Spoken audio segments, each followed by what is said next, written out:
Hi guys, welcome to our June 411. This is Mariam Farah. She is a certified nutritional coach with a background in pharmacy and a passion for helping busy, overwhelmed individuals build suitable real life habits. After experiencing burnout firsthand in her healthcare field, she shifted her focus to empowering others with simple science-backed strategies that support energy balance and long-term well-being without extremes or strict rules. Today, she'll be sharing 9 practical nutritional habits everyone can use, feel more energized, uh, nourished, and in control, even when life gets busy and unpredictable. So, Miriam, take it away. Thank you, Amy, for that. And then, yeah, thanks for having me and glad you could make it tonight. Like you said, this is just going to be about practical real life tools to help you eat healthier, hopefully take away some stress, provide some clarity around nutrition. And so we'll get going for the sake of time.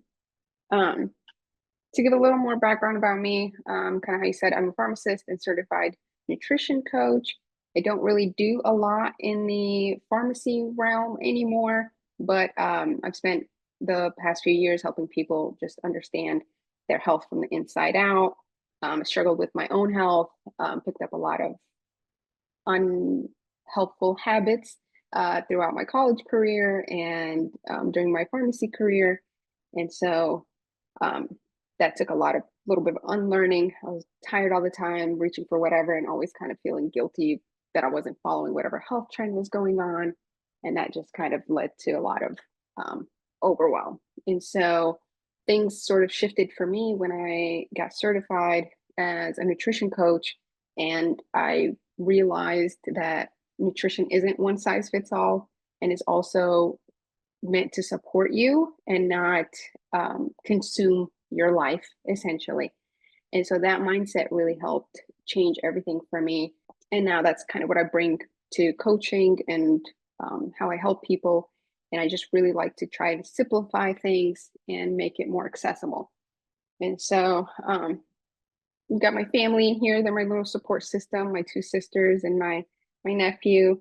And then my hobby that keeps me injured a lot of times, roller skating, but getting better in there. So if anyone likes that, hit me up and we can talk about that some more. But it's a little pop quiz to start off. No grades, no pressure, but I do like to start off with a little bit of reflection. And so if you take a moment to kind of just think about what you had for maybe dinner last night, or we're pretty late into the day today, so maybe lunch, and just you can write down what you had or think about it. I'll give you a minute to slightly think about that and bring it to fruition in your mind.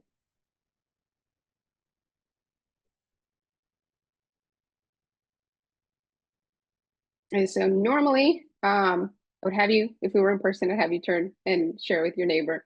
But I won't make you do that in the video or in the chat. But um, I will share what I had. And so for lunch today, I actually had a microwave chicken tikka masala meal, little Indian microwave meal.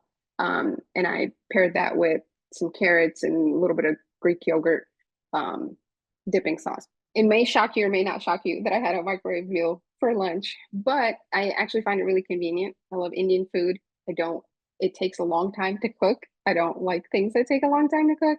And also, I don't really like to do a lot of takeout. And so it's just a really convenient way for me to eat something that I enjoy, that I have on hand, and I don't have to do a lot of prep work. And I'm able to balance it out. It comes with the chicken and the rice, and then I'm able to add some type of side to that. And so if you maybe, when I asked you to kind of reflect on that, if you had a moment where you thought, oh, maybe, I know I need to do better, or I need to eat better, or maybe that's not what I normally eat, that's perfectly okay. The point of this is just to kind of get curious and just notice, because we can't really change what we don't know. Healthy habits start with that awareness, and that awareness is what's going to lead to change. So we're here today just with curiosity. We're going to be kind to ourselves and just honest, and that's going to help open up the floor for discussion. Okay. And so To zoom out for a bit, I like to also bring this quote up, and you may have heard this before, but it's what you do every day matters more than what you do every once in a while. And so whether that last meal was, made from scratch, whether it came from the drive-through, whether it was a microwave meal like I had, or you just nitpicked at whatever you could, it's not that one moment that matters, but rather what we do consistently over time. And it's really easy for us to forget that and fall into that, kind of like all or nothing thinking where we're either doing everything well or we've fallen off track. And health doesn't come from those extremes. It comes from what we do consistently over and over again. So it's not beneficial for us if we do everything perfectly, but we're only able to do that for a week. Rather, if we have those small shifts that we can consistently do, things that we realistically can stick with, that's going to have a far greater impact, and just a lot less stressful on us. So that's what today is about. Today is just about helping you figure out what's a good starting point for you. What are some small things, some small changes that feel realistic for you, that feel doable for you, that feel maybe even exciting to do, and that will actually support you. And so before we get into the 9 habits, there's a couple of mindset shifts that I like to offer. And one of them is this healthy eating on a scale. And a lot of us, or people, when they think about healthy eating, they will ask, what do I need to cut out? And they'll think of it either as like an all or nothing thing where it's like I'm either all in or I'm all out. And it's that on and off switch. So what I want you to think of it as is as more of a dimmer. So it's not that you're either doing great or you're not, or you're on the wagon or you're off the wagon, but rather you're always doing something in that regard. And so some days you might be giving 80, 90%. Some days it might be 30%. But what matters most is that you're still doing something in that direction, that you're still in motion, and that you're still on that scale. And so I really try to emphasize you don't need to have perfect days. You really just need enough consistent days that move the average in the direction that you want to go. And that's going to matter more. And so if you are somebody who maybe has that mentality of, oh, I'm just going to start over Monday, I messed up, what I want to offer you is thinking of it more as doing the best you can where you are with what you have, because better is better and forward is forward. So hopefully carry with that mentality with us for the rest of the presentation and with you when you leave today. Now, this is one of my favorite nutrition metaphors that I love to share with people, and it's called the toothbrush rule. And I wish I could take credit for this, but I got it from a mentor of mine, Jennifer Broxterman, great dietitian up in Canada. And so quick question I'm going to throw out there for you. You don't have to answer out loud, but have you ever, skipped brushing your teeth at night? And if you haven't, I'll put myself out there and I'll say, yeah, I see a head shaking. I have been dead tired, barely want to change out of my clothes, wash my face, anything like that, just hop into bed. And so what I want to ask you here is, to think about, what do you do the next day? Do you beat yourself up about it? Do you say, I messed up, I'm just gonna not brush my teeth for the rest of the week? Do you don't go researching new toothbrushes and new toothpaste because that's the problem, or call your, dentist for an emergency cleaning. You just pick it back up. And normally, you don't even think twice about it. There's no thought. You just get right back to it. And so that's the mindset that I want you to have when it comes to nutrition, when it comes to healthy habits, when it comes to anything that you're trying to build and do. It doesn't have to be perfect. It's not something you need to obsess over. You just want to try to make it part of your rhythm, part of your routine. And a small sneaky part that gets missed is also what makes brushing your teeth easy isn't necessarily that we're all highly disciplined or that we, repeated it long enough or that we value oral hygiene that much. Environment is a big part of it. Your toothbrush is in the same spot at all times. I'm assuming if I asked you guys, where's your toothbrush? You'd say your bathroom. Um, and so that plays a big part in it because if you imagine, if I were to take your toothbrush every night and go hide it in the pantry or your car, or you had to make your toothpaste from scratch, how consistent do you think you'd be with brushing your teeth? Probably not that consistent. And so the point there is just that environment has a huge role in supporting our habits. And it's something that we can really lean into. And it's something we'll dive into a little bit later as well. So keeping in mind, health isn't just an on and off switch. Think of it more of as a light dimmer. And then whenever you feel like you're falling off track, just remember the toothbrush rule. All right. So here's a quick overview of where we are going. These are the 9 healthy nutrition habits I'll be talking about. And what I want to say up front is this may feel like a lot. 9 is a lot, and it really is. And so you're not meant to walk away today trying to do all 9 of these things tomorrow. In fact, trying to, do everything and change everything overnight is probably the fastest way to get overwhelmed or give up and feel defeated. So the goal for today is just to listen, to reflect, notice what kind of stands out to you, what maybe feels like something that you want to try or feels doable for you. And also something to note, if you hear anything where you feel like it's something you're doing well, I also want you to pay attention to that. A lot of the times we focus on where we need to improve, what we're not doing well, how we can get better, but we don't slow down long enough to give ourselves credit for the things that we are doing well. And I'm sure there's plenty that you're doing well. So just keep that in mind as we move forward. And we will dive into our first healthy habit, and that is the healthy plate. And so, kind of how I mentioned earlier, when people think about healthy eating, they immediately go to what they need to remove from their diet. But what the healthy plate does is help you focus on making sure you're eating enough of what you actually need to be eating. And so it's a simple way to kind of visualize what needs to go on your plate and a simple system to also kind of control not only the portion size, but kind of calories as well without having to overthink it. And so a balanced meal consists of, your veggies, your protein, your carbs, and a little bit of fats. And so if you look at the plate and you can, when you have a plate in front of you, you can mentally divide it up or even actually physically draw it out if you want to. But the way it works is you'll always start with your veggies, and you want to just fill up whatever plate you have half full with your veggies. And then you want to move on to your protein.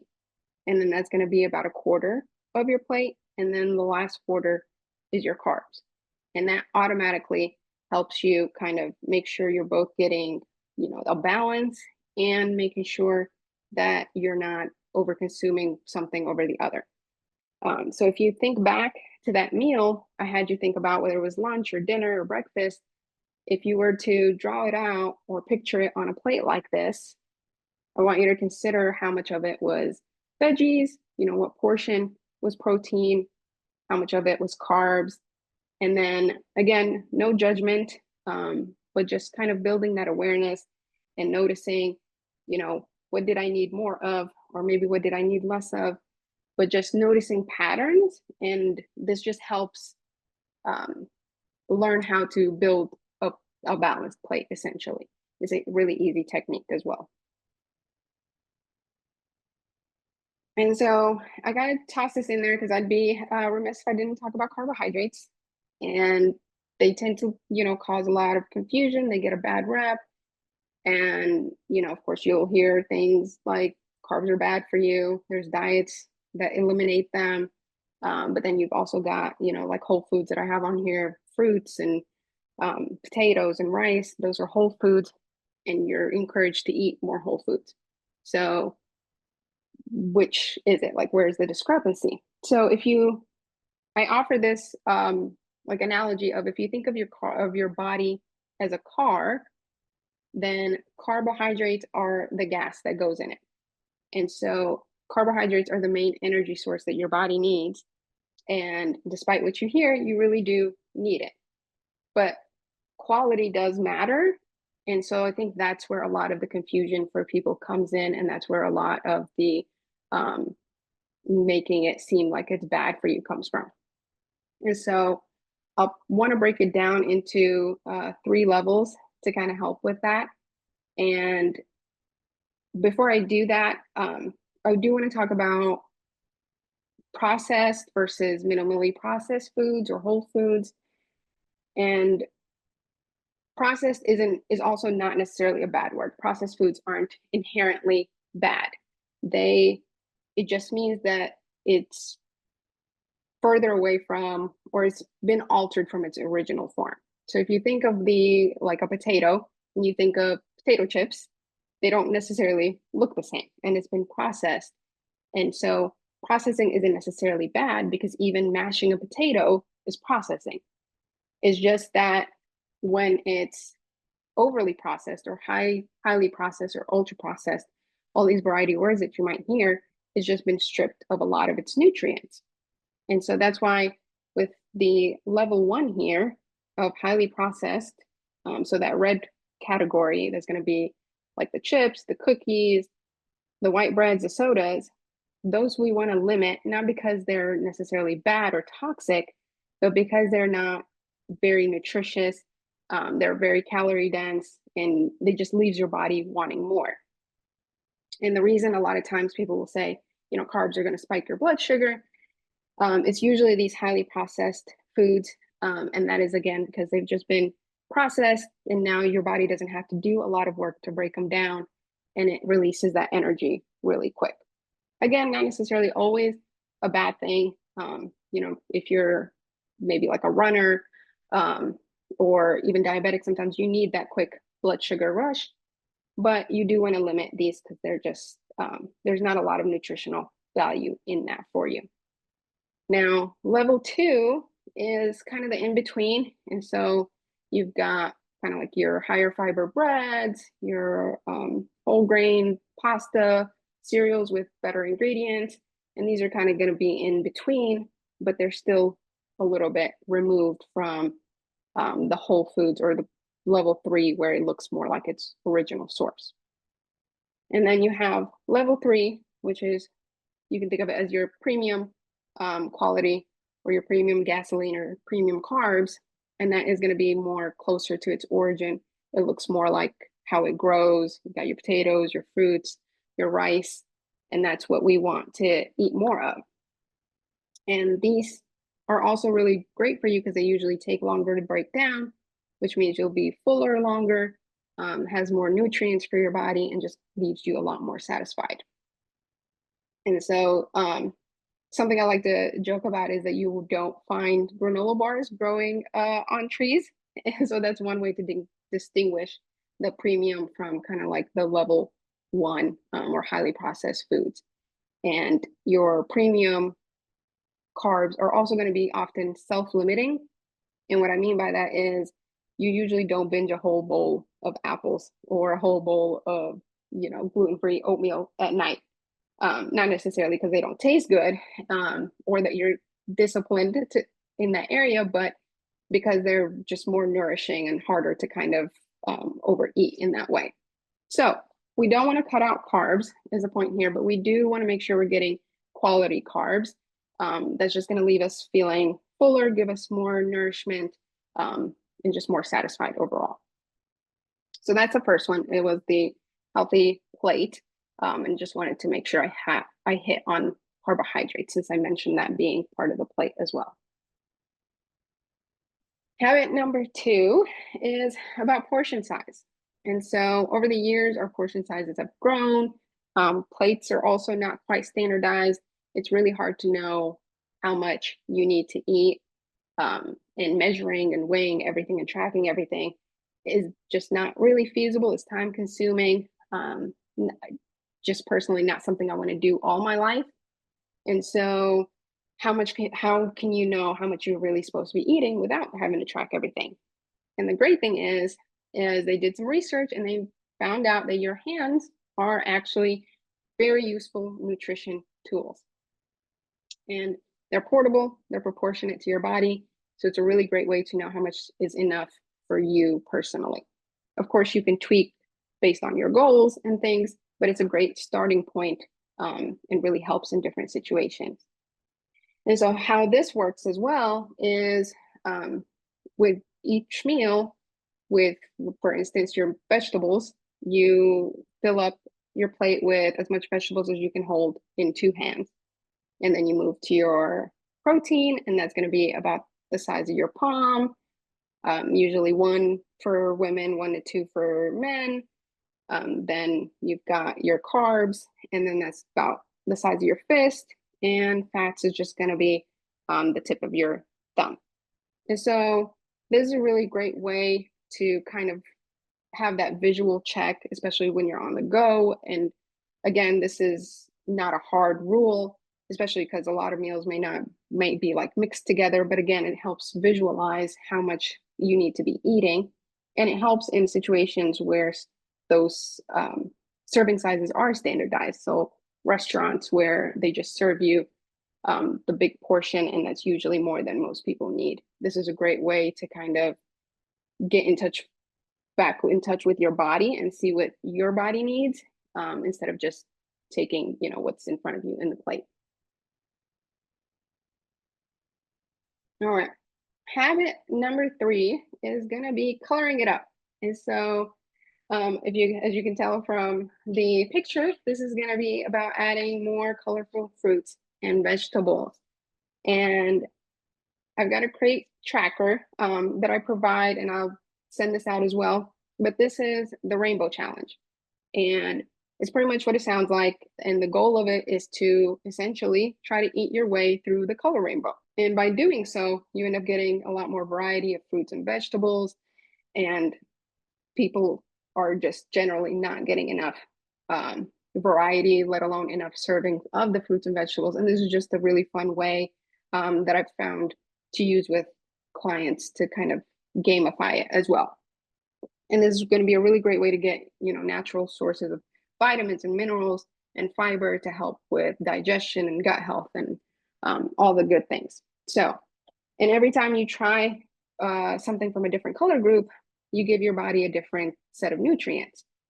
And the great thing about this, and why I love to use this, is because it takes the shift away from trying to eat perfectly or trying to figure out exactly what food you're supposed to be eating, to just adding more, and just having more variety.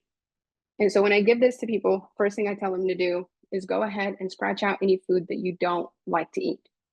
You don't have to eat foods that you don't enjoy, even if it's, been deemed a superfood. If you don't like it, you don't have to eat it.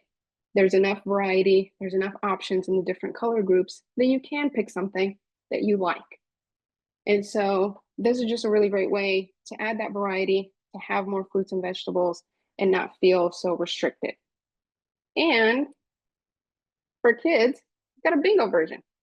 And so this one is really great. It's fun for adults too, but it just makes it more interactive. It makes it fun, makes it, a little more maybe even like competitive and exciting, rather than making, having kids eat fruits and vegetables become a challenge. And so, people will use stickers, they'll use, a day at the pool as rewards, draw smiley faces, whatever it is, but it's very motivating. And it's just a really great way to incorporate more fruits and vegetables in a fun way. All right, so habit number 4. We talked a little bit about environment design, and I said it was going to come back up. And so here it is. Habit number 4 is all about environment design. So we got a great quote up there. It's easier to change your environment than it is to change yourself.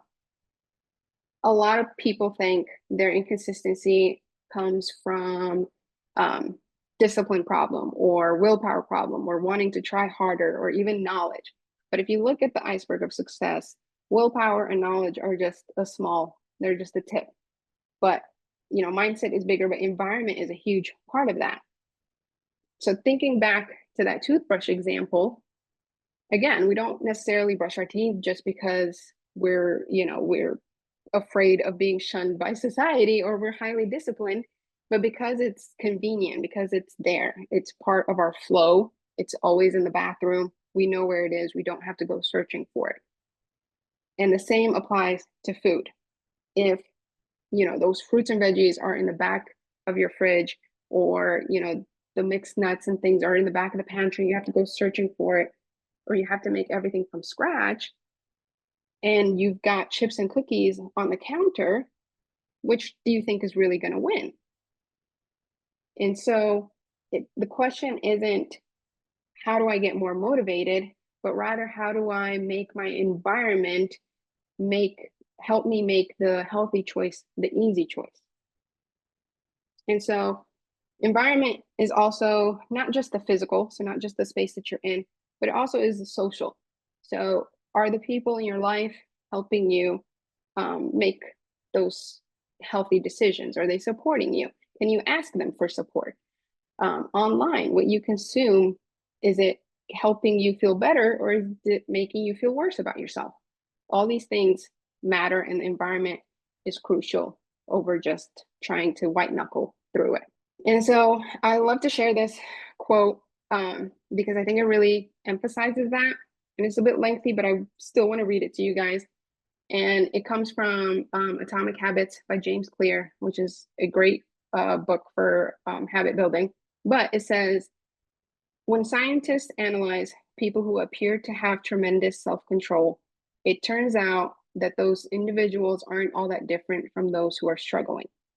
Instead, disciplined people are better at structuring their lives in a way that does not require heroic willpower and self-control. In other words, they spend less time in tempting situations. The people with the best self-control are typically the ones who need to use it the least. It's easier to practice self-restraint when you don't have to use it very often. So yes, perseverance, grit, and willpower are essential to success, but the way to improve those qualities is not by wishing you were a more disciplined person, but by creating a more disciplined environment. And so this is something I love to share with clients. This is also something that changed how I viewed my own habits. I also used to beat myself up about not having enough discipline, about not trying harder, when really a lot of the times my environment was working against me. And so the next few habits are going to be tiny tweaks that we can make to our habit, to our environment, to kind of set it up to work with us instead of against us. And the first one is going to be the veggie bucket. The veggie bucket truly has, at least for me and some of my clients, this has been a game changer. I know I've done this and I know a lot of people have, but we've all had the good intentions. I've made it to the farmer's market. I've bought all the fresh produce. I was excited. I was going to eat all these things, and then it just goes to die. And I find it, wilted away a few weeks later. And the veggie bucket really aims to kind of at least solve that problem, or at least push you in the right direction. And so you make this weekly or whenever you go grocery shopping. But the concept here is, instead of just packing them away, you take a few minutes when you're unloading your groceries and you just spread them out, and you can chop and you can wash and chop them, and then you just put them in these bins. And then this goes hopefully front and center in your fridge and not, tucked away somewhere. But then when you're going to grab something from the fridge, or you're making your lunch, or you're cooking something, they're already ready. You don't have to prep them. You just grab a handful and toss it into whatever you're eating.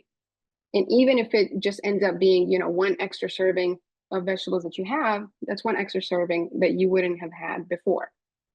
And so when I talk about the environment design and setting up your environment to help you make the healthy choice, the easy choice, this is part of what I mean. When you already have that and it's front and center, you're more likely to grab it because it's already in front of you. There's not a hurdle in between you and, getting to it, because you already made that decision before. You already did the work beforehand. This is just a really great way to kind of reduce, that waste and bring those good intentions into fruition. And that's just another example. It doesn't have to look any certain way. Habit number 6 is the snack box. So it's kind of similar to the veggie bucket. This one is more so about once a month, takes a little bit longer. And it's really great if you have like a dedicated office space or, pantry space or anything, but it works regardless. But the purpose of this is to kind of make your snacks ahead of time.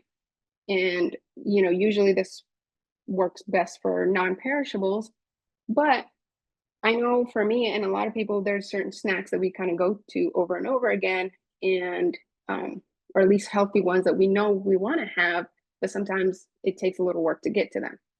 And so I started doing a snack box appointment or snack box prep appointment. And this would happen once a month, and I would gather all my supplies, all my snacks, and just start pre-portioning them. One of the things that I love to have is kind of like mixed nuts and fruits, but usually if I'm rushing out in the morning, I'm not going to sit there and try to kind of measure out and make sure I grab all of the things.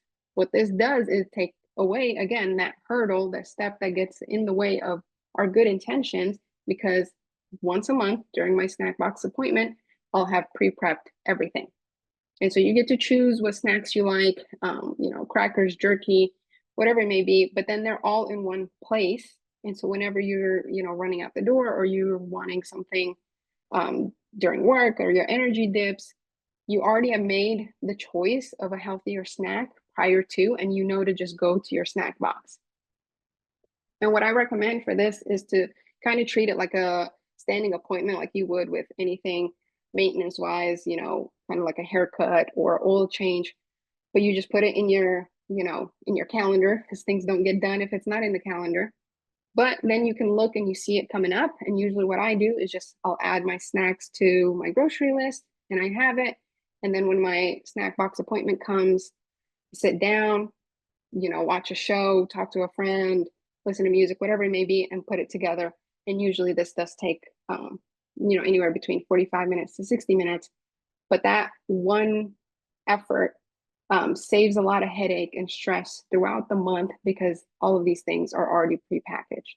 So this is a really great one that I like to recommend for people to do. Habit number 7 is all about focusing on whole foods. And so at this point, you might recognize there's a theme where I'm not telling you exactly what style of eating you have to follow, not saying there's one diet that's better than the other, certain food you have to eat. There's a lot of right ways to eat. And the best one truly is going to be what works for you, what works for your body, your values, what you can actually stick with in your season of life. But one thing that is universal, that is the foundation of a healthy diet, is always going to be whole foods. So the more whole foods that you can incorporate in your diet, the better.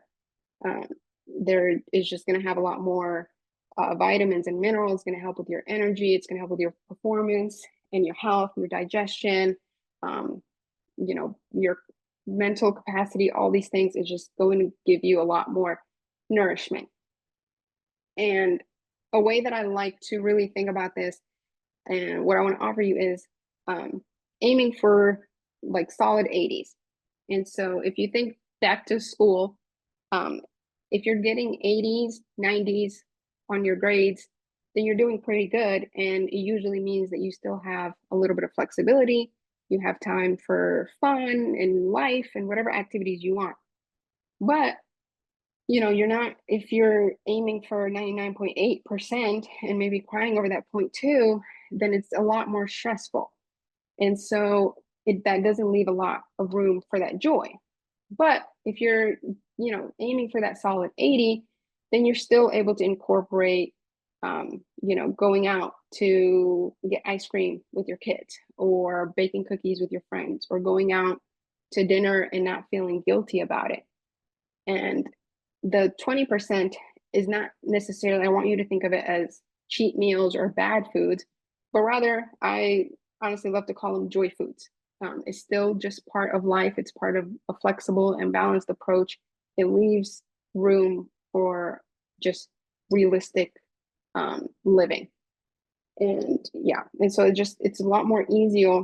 It's a lot more sustainable and easier to stick with when you have that. So 80-20 rule is a great rule to follow when it comes to whole foods and what you're eating. This is probably one of my most favorite out of the nine, but it's truly one that ties everything together, especially when life gets hectic and out of control, which it always does. But it's planning ahead, and so I love to call it pre-plan for success. And it doesn't have to be a very meticulous, rigid plan every single bite, every meal, but more so enough to give you a little bit of structure, to give you a little bit of peace of mind and less having to make less decisions in the moment and making that follow through easier. And so the reality of it is a lot of us don't fall off because we're not trying hard enough or because we don't care. Usually when we fall off, it's because we were unprepared. So the times where we didn't plan for, the night to go long, or we didn't prep lunch, we didn't pack a snack, we didn't grocery shop. It's those times that fall off happens. And it's just because it's really hard to make those supportive choices when you're tired or when you just haven't had that forethought for it. And so these planning ahead is just really going to be the bridge between those good intentions again and them actually happening when life gets hectic. So I listed a few here that I think are really great and helpful. One is just shopping with a grocery list. So having an idea of what you want, not letting the grocery store decide for you. Again, pre-washing those veggies and those fruits so you can just reach for them and not have to worry about, in that moment, not wanting to take the extra step, making that snack bin, meal planning.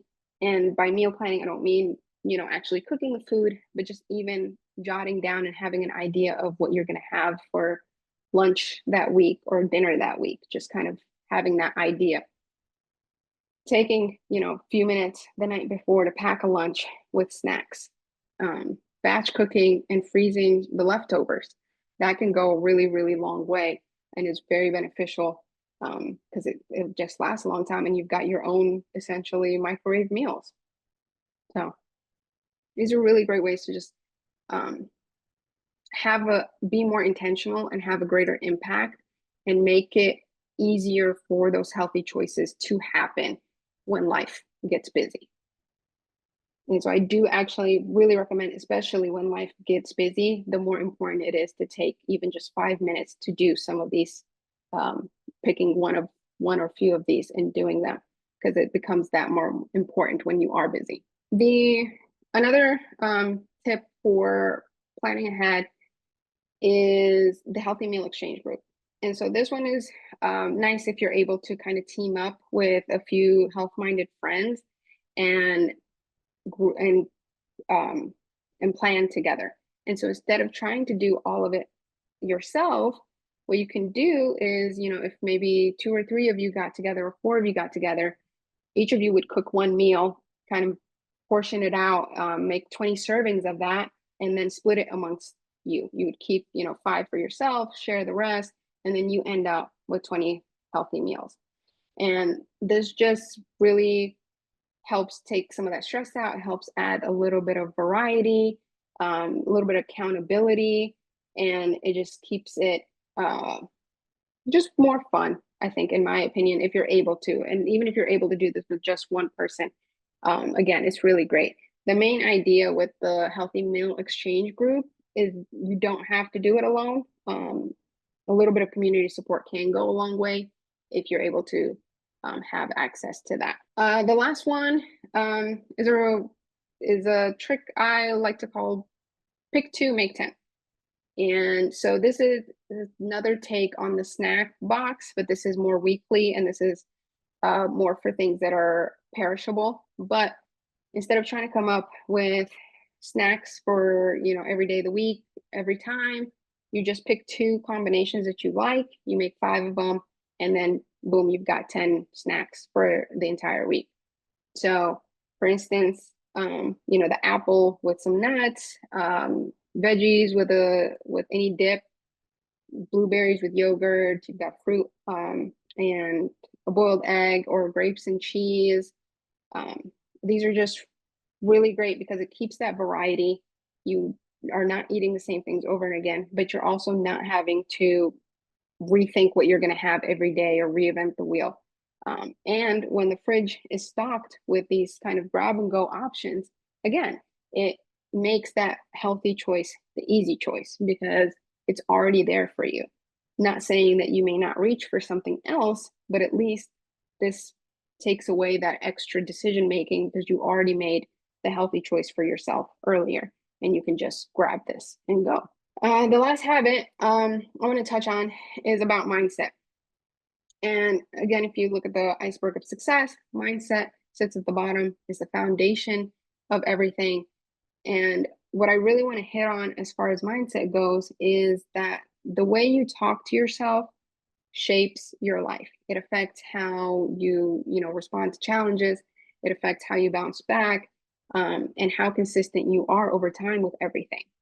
And your thoughts become your actions become your habits. And so I want to give an example of what your self-talk is and what it can, and the impact that it can have on what you end up doing. And so in the realm of nutrition, a lot of people sometimes will end up binge eating something. So for instance, a box of cookies. And on the one hand, a negative kind of self-talk would be, oh my gosh, I ate a whole box of cookies. Can't believe I did that. I have no self-control. I blew it. Um, the week's ruined. I might as well start over Monday.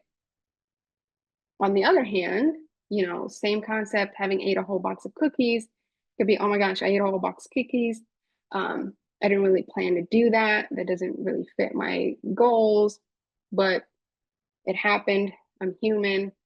Um, you know, let me think about what maybe was going on at that point that I ended up eating the whole box of cookies. Maybe I was just mindlessly watching something. Maybe it was a stressful day. Okay, what can I do to support myself tomorrow? All right, I'll get up and I'll get back to my routine and I'll keep going. So on the first hand, you spiral out and you just throw away everything. On the other hand, the same event still happened, but you're able to bounce back from it because you're not beating yourself up about it. And so if you have an inner bully or inner critic, I hope you can kind of start to kick that person out and try to maybe have some awareness when that thought kicks in and you're maybe beating yourself up, because that's not going to really help you grow. It's not going to help you stick to your habits. But if you reflect, if you adjust, if you are giving yourself that grace and compassion and understanding that, you're learning, you're growing, that's going to help you move forward more than just berating yourself and feeling like, oh no, I messed up and I'm now a bad person because I ate some cookies, but rather understanding what maybe drove you to eat those cookies and then getting ahead of that. And also sometimes that restriction in and of itself of thinking I can't have the cookies is what drives us to then overindulge. So with that, just like, again, it encompasses that toothbrush rule. And so if you fall off track, if you miss a beat, you just go back to brushing your teeth. There's no beating yourself up about it. Just try to make the next choice the best choice that you can. So want to bring that same mindset again to food, focusing on progress, focusing on consistency, and really becoming aware of how we talk to ourselves, because that does impact a lot of what we do. All right, that brings us to the end of the 9 habits. I know that was a lot, but like I said, you don't need to try to do all of these at once. Basically think of this kind of like a menu. The first few are more about what's on your plate. The next are more about kind of your environment, and then a little bit of a mindset. So whatever feels like a good starting point for you is where I want you to go with that. And so my little challenge is just picking one or two, or even just starting to think about them. You don't have to change anything right away, things that maybe feel like they're doable. And so I gave some examples here, and it could be just as simple as adding a veggie to a meal or practicing that toothbrush rule and just having that in the forefront of your mind. And I just want to end it by saying, again, do the best you can where you are with what you have. Better is better, forward is forward. Just take it one step at a time. And so I do have those resources. I'll also email them to Doc if you want to send that out, but that QR code will give you access to all those information, those resources and a couple more. I'll also put my information on there. And I just really hope that that was helpful and not overwhelming, and just kind of brought some clarity to what it really means to kind of build those healthy nutritional habits, and that there isn't, necessarily one size fits all. So really grateful to be here. Thank you for having me, showing up, and I will turn it back to you. Well, Miriam, thank you so much. I apologize. I was late getting on. I had a talk earlier with it, but this was fantastic. Very good, very helpful. First, we'll just open up if anyone's got Yeah. any questions. You can share it, whether you put it in the chat or you want to hop on and ask a question. Feel free to do that. But I think this was very helpful information. So first, just see if anyone's got any questions. Yeah. And my email is on there too. If nothing comes up right now and Yep. they want to jot that down, just shoot me an email. I And definitely would love to answer. share the information again with me there, those things you said, and I'll attach Yeah.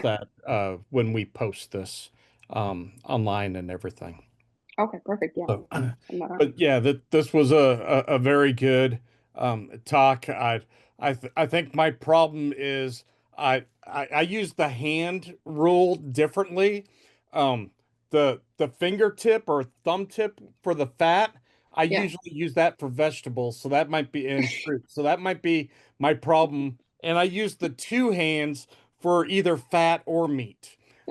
So I guess I've got some work I've got to do. Or tortilla chips. Or tortilla chips. The Mm, tortilla chips are four hands yeah. Yeah. with another hand of cheese. He has to hear it from me all the time. Yeah. I'm like, Hey, you eat like a 5-year-old. Hey, cheese is a major food group by itself, is it not? by itself. I don't know if it's by itself. But Yeah. yeah. No, I get it. I get it. I thought cheese was a vegetable, so Yeah, that makes sense. Now that makes sense. He that's thinks that cheese is a vegetable, a side, a condiment, a drink. and I thought chips were the fruit. No? No. No. And he's a Crunchy. doctor. So, And he's so a this is doctor. very helpful for me. I've got to get What things med straight. school did you go to? Yeah. Well, they're never their own best patients. Oh, I know. Yeah. My dad's a doctor and he's the worst patient. Do as we say, not as we do. That's right. Exactly. That's right. Well, again, Miriam, thank you so much. This was fabulous.